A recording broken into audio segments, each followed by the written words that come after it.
And so today, as we are moving forward, we want to assist you in letting yourselves off the hook a little bit. We want to show you how to bridge the emotion that you're feeling. And we want you, instead of standing in judgment of the negative emotion that you are standing in the middle of, beating up on yourself because you know you should not be feeling it. Instead, we want you to bless the emotion and the indicator that it is. And stop beating up on yourself about where you are and just start moving from where you are more in the direction of where you want to be. As Jerry and Esther are traveling from Phoenix to San Diego, and they get about halfway to Yuma, they don't stop in Yuma and begin to cry because they're not in San Diego. And they don't beat up on each other. You fool, how could you possibly be in Yuma? You know that we want to be in San Diego. What are you doing in Yuma? Instead you say, we are in Yuma, but we are on our way to San Diego. And where we are is where we are, and where we are is just fine. And we will not have a meltdown because we are in Yuma. Instead, we will keep our eye on San Diego. And if we keep our eye on San Diego, we will be in San Diego. The same thing is true of you no matter where you are emotionally. Don't worry about where you are, just get your eye on where you want to be. Jerry has noticed as he watched Esther drive, whether it is the monster bus or the smaller cars, that she tends to go wherever she looks. So he has become a little hesitant about saying, oh, look over there. He just enjoys the countryside silently. And you all tend to go where you are looking. In other words, if you are looking back, you are going back. If you are looking forward, you are looking forward. If you are looking towards something you want, you are moving towards something you want. If you are looking toward things you are praising, then your life is becoming more full of those things. If you are looking toward things you are criticizing, then your life is becoming more of those things. It just has to be that way because you are emitting a vibration, and the vibration equals your point of attraction, and law of attraction must match you up. It can be no other way.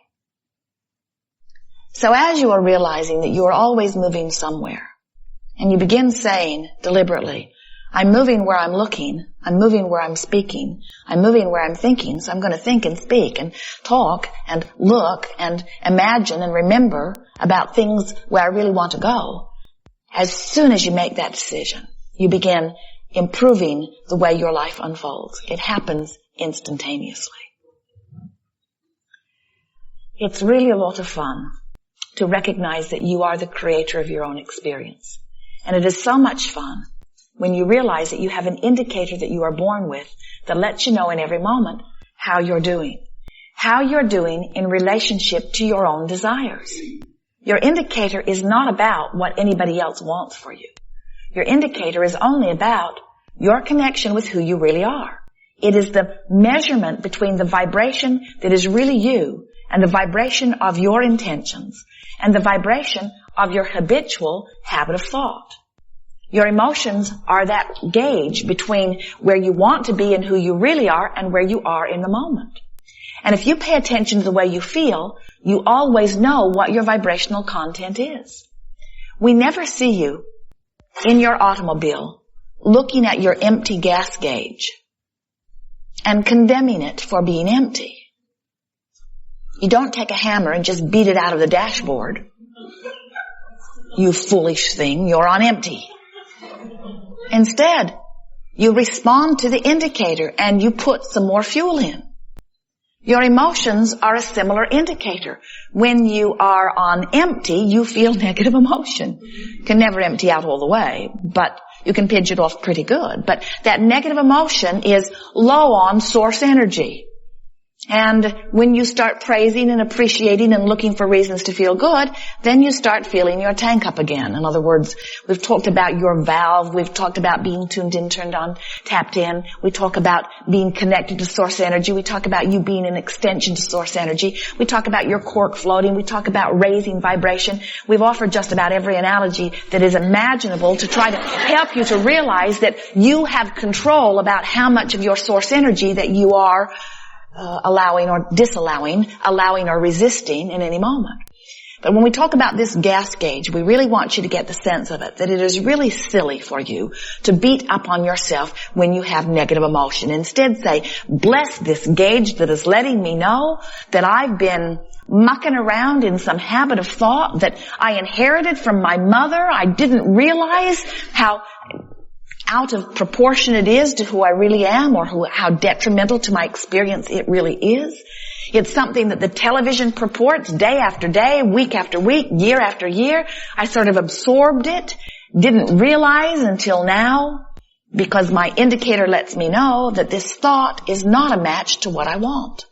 I cannot think about thriving and worry about all of that stuff at the same time, you see. So, we notice sometimes that when you are in a strong place of negative emotion, let us start in another place. Those of you who have been listening to us for a while have noticed that we are not great proponents of stirring up what's wrong. Sometimes people have sat in the chair and they want to go on and on about how bad things are, or even just give us a basis of understanding of why they're feeling so bad, or even give us a basis of understanding of where they are.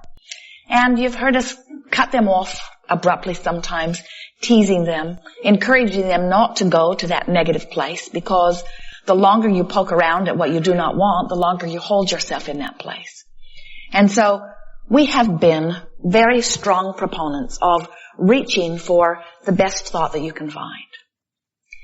But we notice that as more and more of you are teachers of deliberate creating, that when you see a friend, or even when you find yourself in strong negative emotion, that sometimes you try to jump too hard, too far over into the positive emotion. And we're wanting you to realize that when you try to jump too far, you can't hook on at all. And so what sometimes happens is you go from your place of very strong negative emotions, such as depression or grief, that strong negative emotion, the most suffocating kind, where you feel truly defeated or betrayed.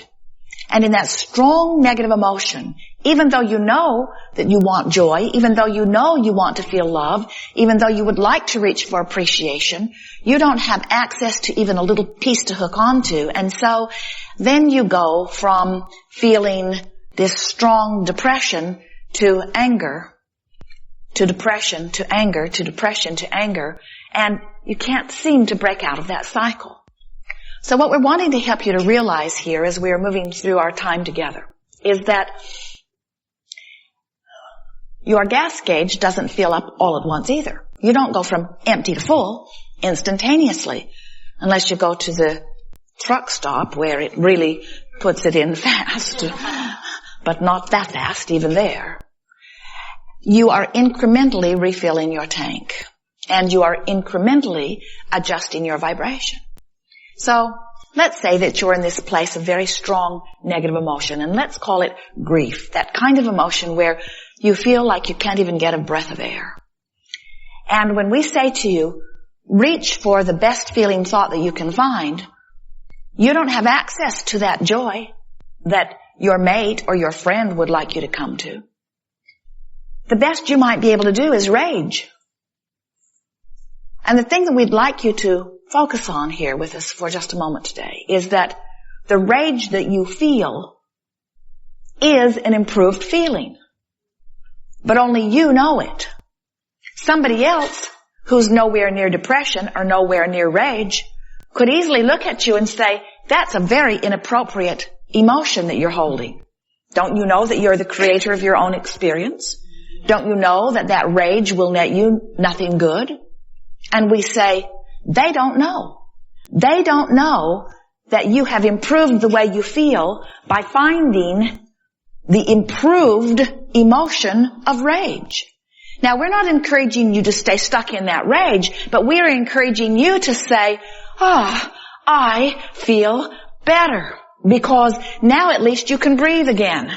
And it is an improved feeling. And when you think about it, you'd rather be mad than in that horrible place you just were. And so what we're encouraging you to do is to seek your own counsel only for a little while and take the improved feeling of rage and pat yourself on the back and say, I feel better, and then you're off and running. Because if you have shown yourself consciously that you can go from that suffocating grief to anger, now you know that you can move from anger to something less uncomfortable too. And you don't have to do it all at once.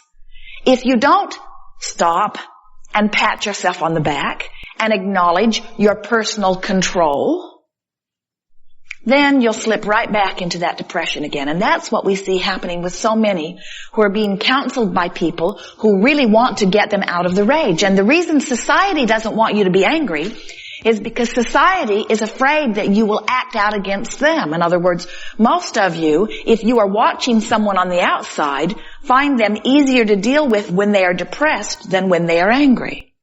Because their depression is not overtly thrust at you. And so as a society, you have become proponents of encouraging people to go into the suffocating depression rather than coming out into the light of anger, because their anger, frankly, frightens you. But as the depressed one that we are speaking to now, we want to say to you, they don't know. They don't know that you have improved your experience, and you've got to stop listening to them. You've got to stop caring what anybody else thinks about the way you feel, because they can't possibly begin to measure the way you feel. They don't know. Do you know that your emotions are your gauge between where you want to be, not where somebody else wants you to be, where you want to be and where you are. That's what your emotions are. They don't know. Somebody who does not give a rip about something cannot understand your depression when you want it and can't seem to find a way to make it happen. They're standing back saying to you, I don't know why you're so bothered about that, and we want you to know they don't know. They cannot possibly understand the emotions that you are feeling. Only you can. And you can't understand the emotion that anybody else is feeling. Only they can. Only the individual who is feeling, because it is an individual desire versus belief ratio. Jerry and Esther have a friend who just came back from Haiti. He went on a mission with his church for a couple of weeks to help build an orphanage. And he came back expressing his concern about the poverty there, and has decided that he is going to adopt a baby from there, hoping that he can bring the baby back, teach this child a better way of life, so that hopefully this child can go back there and raise the standards there. And as Esther is listening to it, while she understands his reasoning, and she would like everyone on the planet to have a better standard of living, she began to feel discomfort about someone going from one society into another society and trying to change the way they desire. Because Esther is beginning to understand that if you can introduce desires that are far apart from a country's or an individual's ability to achieve them, you're going to distort the ratio between their desire and their belief. In other words, everyone feels around that. So Esther said to her friend, well, what did you see there? What was your experience with the people? And he talked about the lack of resources. He talked about how little they live on. He talked about the lack of electricity and the lack of the things that you are accustomed to in this continent. And then Esther said, but what I really want to know is, how did you find them in terms of the way they seem to feel? And he said, oh, they're happy. Oh, they're happy. And Esther wanted to say, then leave them alone. In other words, why do we need to superimpose our desires over them and then put them in that place of discomfort when they want something that their society has not yet caught up with? And so the same thing is true of every individual that you interact with. While your contrasting experience do inspire each other to higher standards of desire, and we are saying that that is a good thing, really. If you get too out of balance between what you want and what you believe you can achieve, then it goes from happiness to discord. It goes from allowing well-being to disallowing well-being. And what we are really wanting to impart to you here is that it is your job to keep your balance, your ratio in balance, and it is not your work to keep anybody else's in balance, and it is not your work to try to adjust yourself to anybody else's standard. Nobody knows but you.